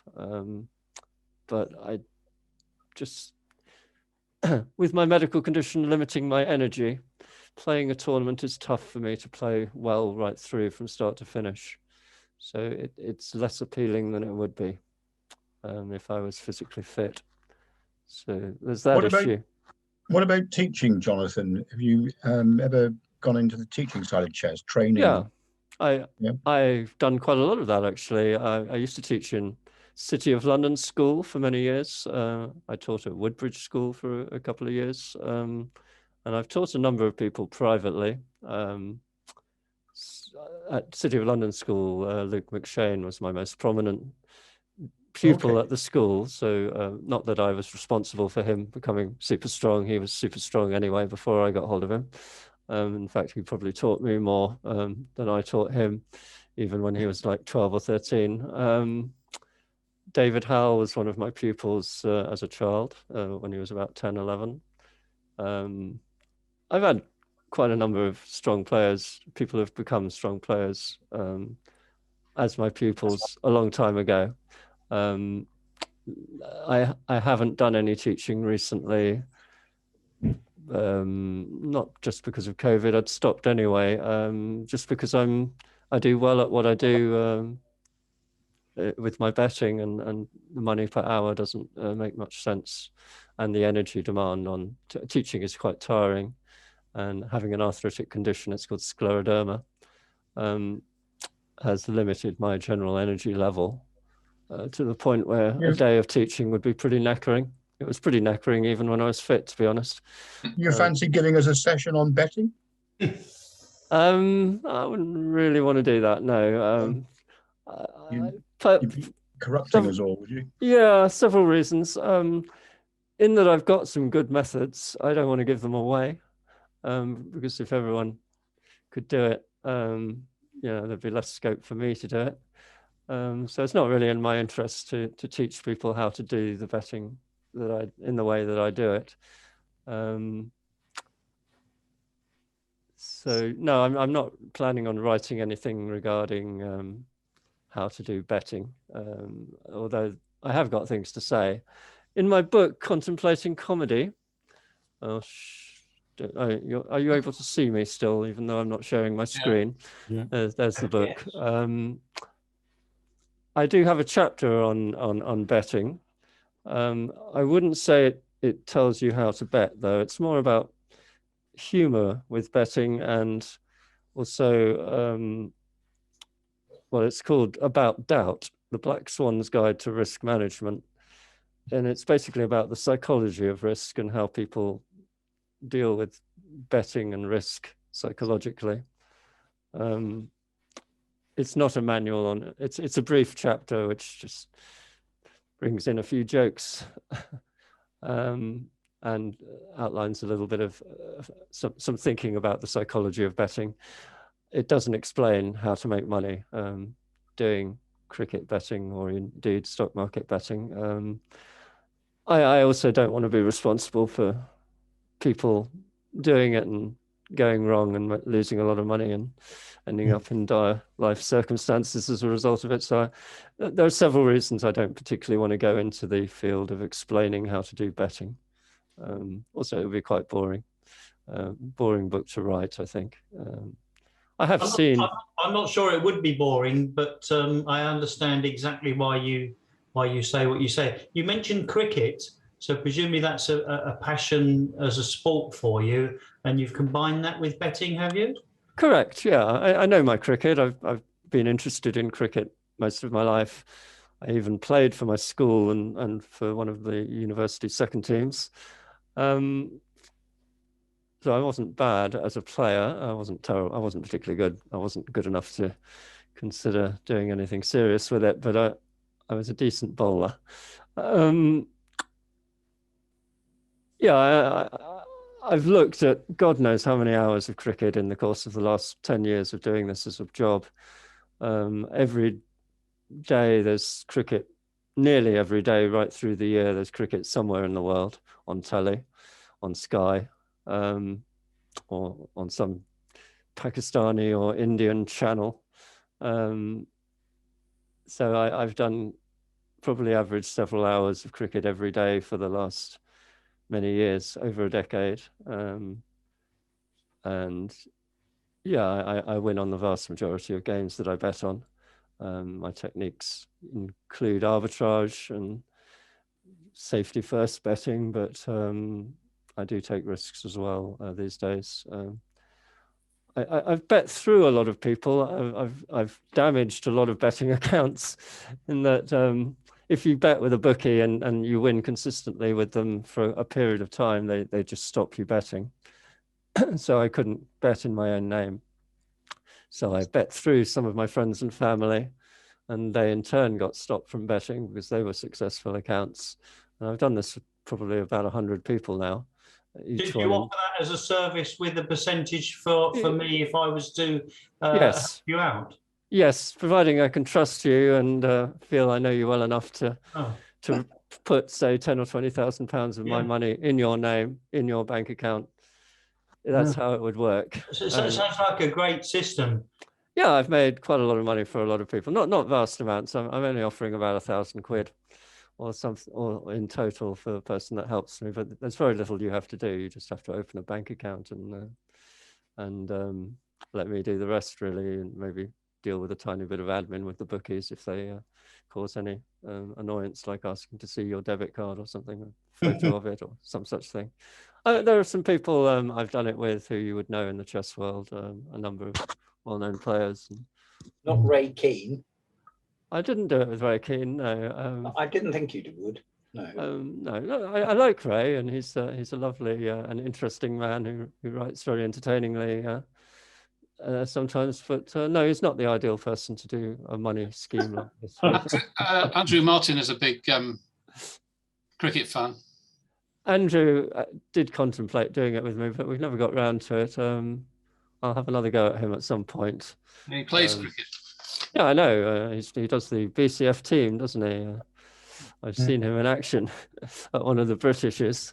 Anyway, I didn't want to use the session to advertise for prospective new clients for my betting, but yeah, I mean, if anybody wants to contact me and they know me well from the real world, I'll certainly consider when I next need a new account to set it up with you. One interesting sort of cricket connection that perhaps some of the Camberley players aren't aware of, and that is the one of the international elite umpires, Kubar Bahamasina. Only in the early 1990s, he played for Wokingham Cricket Club. Right. He came over as a sort of junior from Sri Lanka, and then went back there and won the World Cup, won a World Cup with his medal with them, and obviously now seen on TV around the world. Yeah, okay. As an umpire. So. I didn't know that. We've got some cricket umpires amongst chess players. Mark Rivlin, do you know him? No. He's a comic. He's a comedian. I mean, that's not his day job, but he's funny. One-line jokes, puns and things. He's very good. He's a part-time cricket umpire, and Alex Halalchek he's a chess arbiter and also a cricket umpire, I believe. So there are some cricket chess crossovers. Yeah, I just watch so much cricket. I'm very familiar with the game. I think one of the skills that you need if you want to bet on it is just feel and instinct, essentially, and you develop that with a lot of experience as to what the real odds on a game are. You know the players, you know what they're capable of, and if you have a good instinct for the probabilities involved, there are a number of times during the match when the market gets it wrong, essentially, and the bookies basically put the wrong odds up, and you can take advantage of them. You focus on one-day cricket or Test cricket? Almost exclusively one-day 2020, even 10-10 when it's on. 2020 is basically the thing I use most. Test cricket, I occasionally bet on innings runs, but there's not a lot you can do with the winning the match market. It's too static generally. There are maybe some periods in an interesting test match when all three results are possible and it's dynamic, that you can get some traction with test cricket, but generally speaking, it's not much use for betting other than innings runs where, yeah, you can. Jonathan, could I just, without maybe dwelling too much on betting, but it is about betting. I've been interested recently about the starting to see betting creeping in on betting on chess, and I think a few players are even sponsored on by betting companies. Do you see that developing further? And there must be a big market, and chess could take off even further, I guess, unless it already has. I'm not sure. Well, first of all, I haven't myself bet much on chess. I have seen odds being offered by one or two bookies, and occasionally by betting markets or betting exchanges. There's usually markets on the World Championship matches, for example, and it's not particularly big. The betting markets on chess. I think there are issues with computers, of course. If you're looking at, I mean, sports betting is only interesting when it's live and running, I think, not before the game. And with chess, you've got computer people obviously know what's going on, and theoretically anyway with positions, because they've got them on their screen and they're looking at the computer, rather than they wouldn't just place a bet without seeing the computer assessment first. So that's going to sort of soil the market a bit. So I don't think it's got a big future, chess betting, but maybe I might be wrong on that. If it develops, I might look at it again, but at the moment, cricket is more interesting from a betting perspective, mainly because so many markets exist. I mean, you're not going to make money in a field like this unless there are, if you like, people who don't know what they're doing, wasting money or taking bad bets.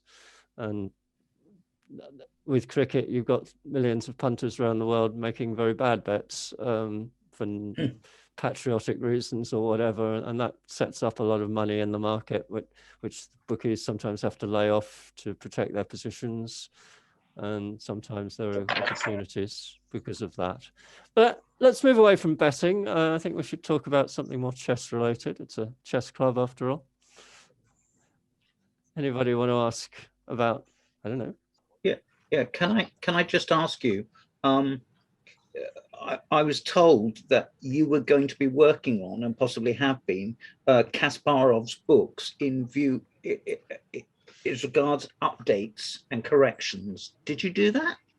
I did do that. We had a website. Yes. Chesschamps.com, I think it was called at the time. My wife designed, my first wife, I'm divorced from her, I'm married again now. At the time, designed the website, and I wrote the content. And I spoke to Kasparov on the phone every week for typically 20, 30 minutes. And he sort of told me what to put in terms of chess analysis and games he was looking at and what he wanted to put on that website. And for a period of 2 or 3 months, that happened every week. And I updated this website. Then something happened with the business. Kasparov retired about that time or just after that. And some business decision was taken, and he decided to stop putting his time and energy into that website. And it was bought by somebody else and taken over, and my services were no longer required, and it died a death.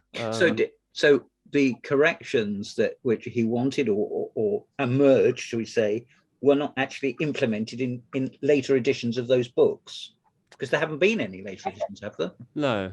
No, I didn't think so. No. They were implemented on that website for a period of a few weeks anyway. Yes. And analysis was done correcting any errors that occurred, and Kasparov was quite active in trying to put anything right that was wrong. But since then, I don't know if they've done any new editions of books. I haven't looked, to be honest. I can't remember anything, but I don't know for sure, but I'm not aware of it. No. I think Kasparov's attention now is more on other things than analyzing chess positions generally. So he probably wouldn't be too interested, but I don't know. I might be wrong. Maybe he will do some massive correction and new edition. I can't comment, but I'm not involved. I haven't been for over a decade, anything like that. No. But yes, I was involved. Not many people know that I chatted to Kasparov quite so much for that period of a few months. I did talk to him quite a lot, and it was always exciting to have him on the phone from Moscow. Rather bizarre telephone call every week, that was. But those days are long gone. I'm not involved with Kasparov or Kasparov Chess or any of these startup companies. I'm kind of divorced from the chess world, as it were, now. Have very limited. I just do a little bit online. I see what's going on, but I'm not really active, to be honest. I think my main emphasis in chess is probably what we've talked about tonight, aesthetics, and I think the theory that David Friedgood and I put down in the book Secrets of Spectacular Chess is a good one, and I think it's significant and captures the essence of chess beauty quite well, in my opinion, and I'm proud of that. I think that's my main achievement in chess. I don't think as a player, I did anything as significant. I've won a few tournaments and had some successes, but nothing outstanding. I was an average grandmaster at best. I'm not, never was a world-class player. I was just quite talented and quite strong. I didn't really make the most of my abilities as a player. I probably didn't work hard enough. Maybe my physical fitness was always a little bit below par, and it's probably something I should have worked on if I really wanted to get to my peak, and I never did. So in some sense, I feel I could have been better than I was, but I guess every professional sporting person might think that, apart from the ones that actually reach the pinnacle of their trade. Very, very modest comments, an average grandmaster. I like that. Indeed, yes. Okay. Quite exceptional by most standards, I think. Standards of club players. I'm not saying I didn't have talent. I think I did have some talent. I think I had some ability, but it wasn't outstanding. It was just good. It was just, you know, some degree of talent. I wasn't. I know enough of these guys. I've spent time with Kasparov. I've spent time with Shirov, Kramnik. People like this have stayed in my flat in London. I've chatted to them and analysed with them, and I know the difference. There's something about the way these guys operate, the way their brains work, and I'm not in that league. I mean, so Jonathan, may I ask, how does English or British chess promote chess better and get more, you know, top players? And that's just an open question. Well, we did have probably one of the best teams in the world in the 1980s and 90s, when Nigel Short and Michael Adams and John Nunn and Tony Miles. I mean, these were world-class players, all in the top 50, and we had a number of them. And apart from Russia, we were a force to be reckoned with. We came second in one or two of the Olympiads, so we were there. At the time that I was at my peak, I might have been a significant force in many other countries, but I wasn't that significant in England because we had a lot of strong players. And so we've done it before, and that was based on the back of a very active weekend chess circuit and a few good organizers. I mean, you may not be super popular, but people like Stuart Rubin and even the aforementioned Ray Keane did a great deal for chess in terms of what they did as organizers. And we reached a very prominent position, albeit 30 years ago now. And Nigel Short played for the world title as the kind of emblematic pinnacle of that movement. And since then, Mickey Adams has been a world-class player, of course, and now we have others who are taking on that mantle and who are up there, but they don't seem to be world title contenders, but they're class players in the top 100 anyway. Yeah, I don't know what we can do to get back or to improve on that. Sponsorship, energy amongst organizers. What you're doing here at Camberley Chess Club is something. It's significant. You're generating interest. I'm sure you have plenty of people watching these recorded sessions and lectures, and that's a good thing. It can only help. I don't know. I've moved away from the field. It's not something I actively consider. You're probably better off asking somebody like Malcolm Payne. He's been trying to do that for a number of years. He probably knows what works and what doesn't, and he's probably got a much better idea than me about what needs doing to make that happen. Yeah, I think some of these things are just dependent on little differences that one person can make. I think the right individual with the energy and zest and commitment long term can really push something and make something happen. And you get two or three people coming together and doing a cluster of activity or a cluster of players, or, you know, they're chance things. It happened for us in England in the late 1980s, early 1990s.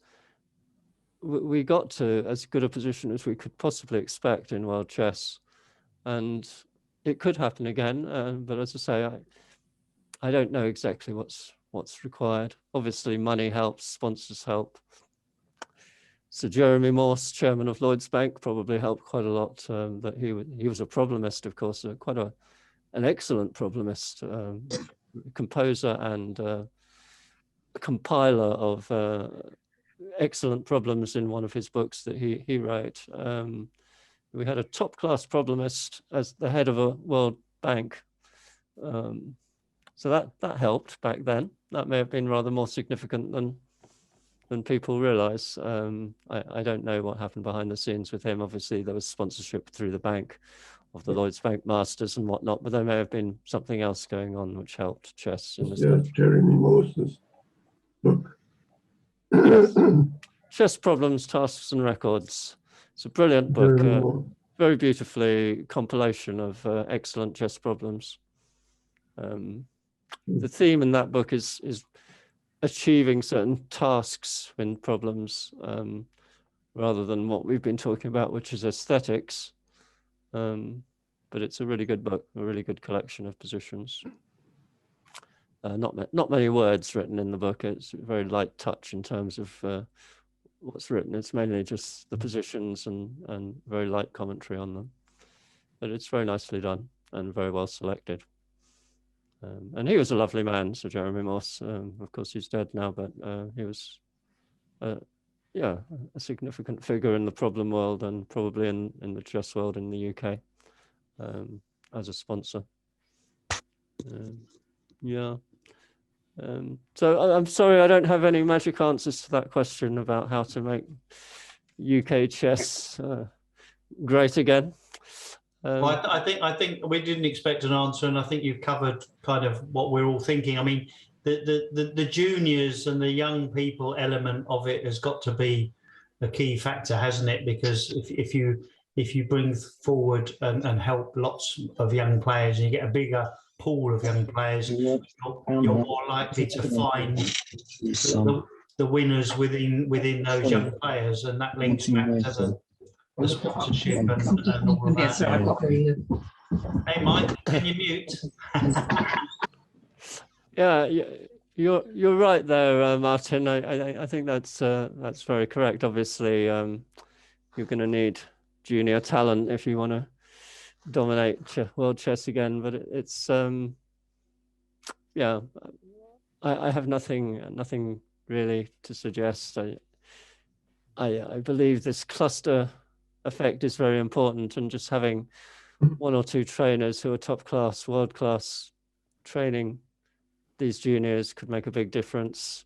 So if there is a sponsor out there who can find a top class player who's maybe thinking about retiring as a practical player and wanting to spend more time training, and you can sponsor him to do that, aimed towards developing top British talent, I think that would be very effective.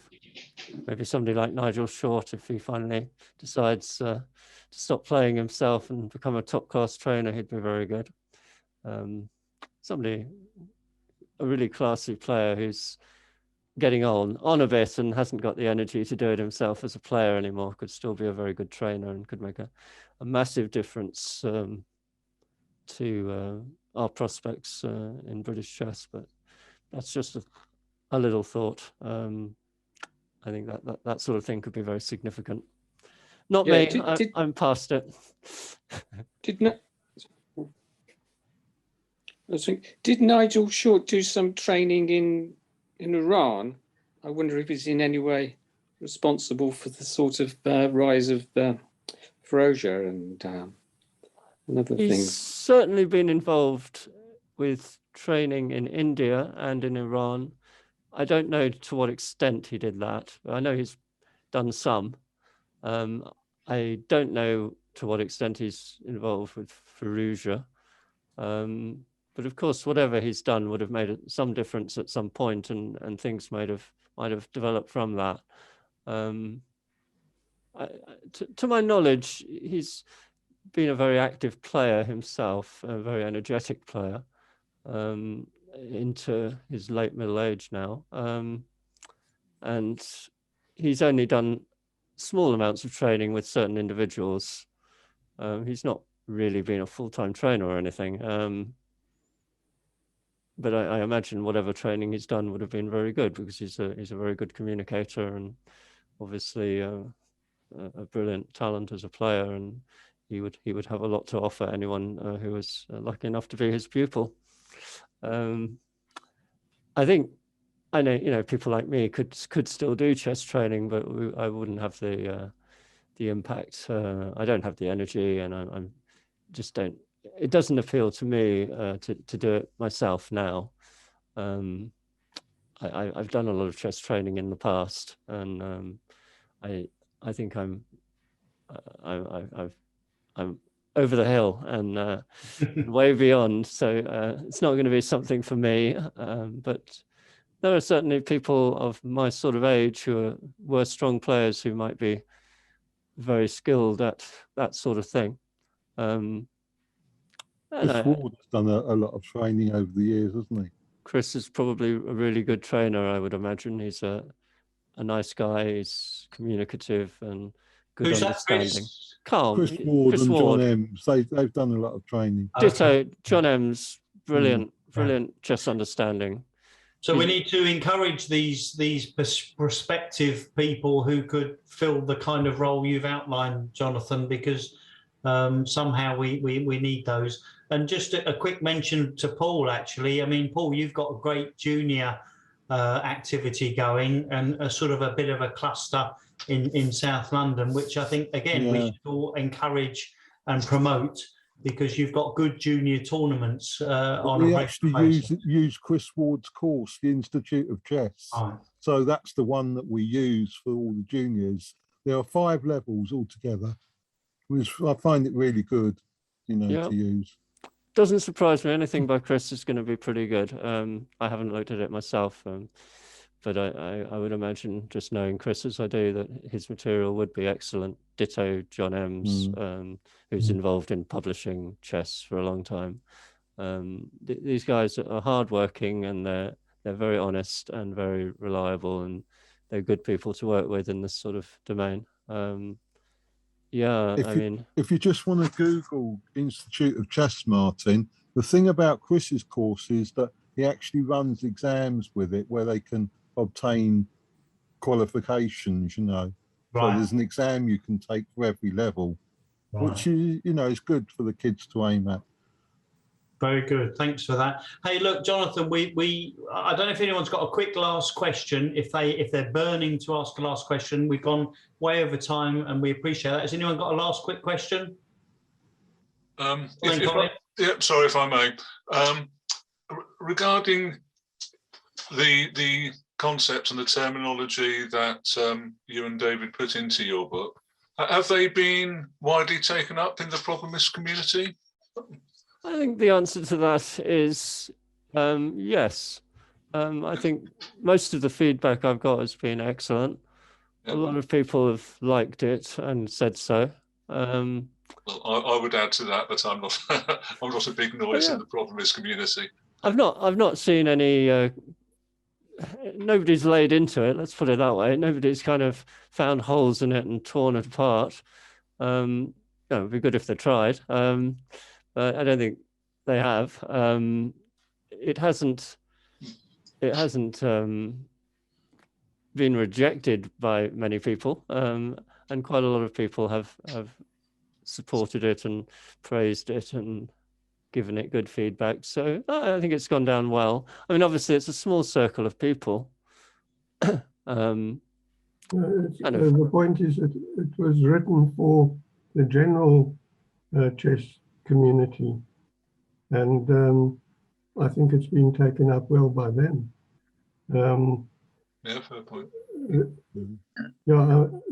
think we what was it, the book of the year panel, Ray Edwards said to me at the time that we would have got it if it weren't for John Nunn's latest book coming out at the same time. And it has had quite a long-lasting amount of interest. I get quite a lot of feedback even now, years after its publication. People just messaging me on Twitter or whatever, saying they really love the book, and it's really nice. It's very gratifying.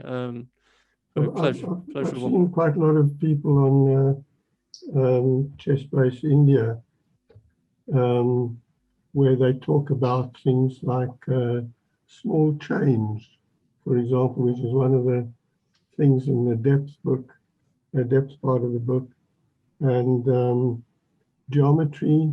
You know, you hear about people talking about geometry. They haven't talked about it before very much. You know, all these little words. I can hear people have read that book. Sounds like it's going to be a sort of a slow burn in terms of its interest and popularity over a long time. I mean, it's not going to go out of date, is it? Hopefully. Well, this is the point. That's a very good point. It's a kind of book that, you know, it's more or less long-lasting because it's not like an opening book or something like that that goes out of date almost before it's published. So, you know, I think it's a good book to have on your shelf. Very good. Okay, so look, Jonathan, thank you very much, and David for your help as well. And we've lost a few people, obviously, as the evening's gone on, but we had about 22 or so, and we've got obviously a much larger number of online members who will get access to the video, and we'll promote it. So, Jonathan, thank you very much. It's an interesting topic. I think we've all enjoyed it. I certainly have. You know, we welcome you back again in the future if you're interested. Thank you, Martin. It's been a pleasure doing it. I haven't been involved in chess much recently, so it was with a bit of apprehension that I approached tonight, thinking I haven't looked at chess for ages. But it's been a lot of fun. I've enjoyed it. It's been it's something I might be happy to do again. After a short period of recovery. Yeah, sure. Well, let us know if, as and when you want to.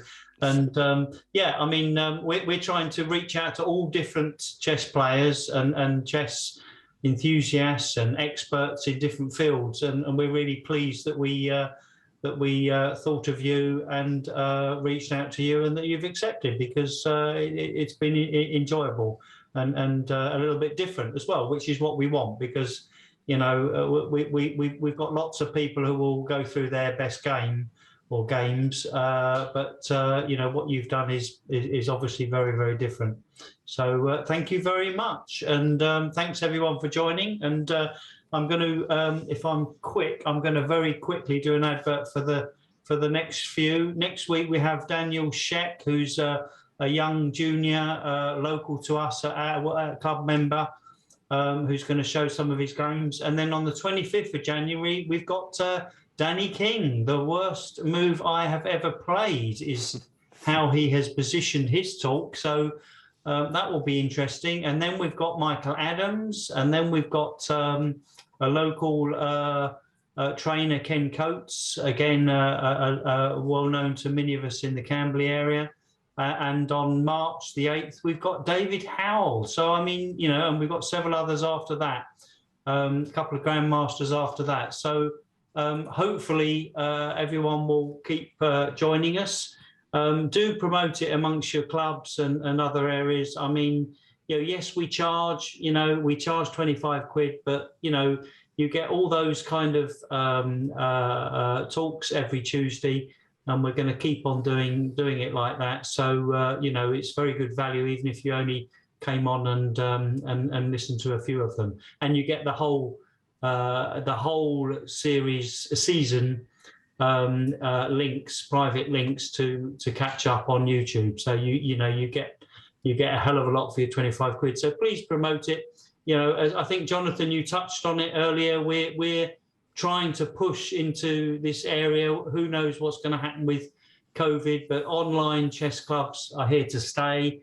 We want to be online and over the board. We are over the board Thursdays, but the online area is clearly the area which has the room for expansion, because it can go global. Well, it is global. We've had people on from the US, and we've got people from, we have got people from Germany and various other places. So we want to keep promoting it. So thanks everyone for joining. And finally, thank you again, Jonathan. Right. Thank you very much. Thank you very much. Yeah.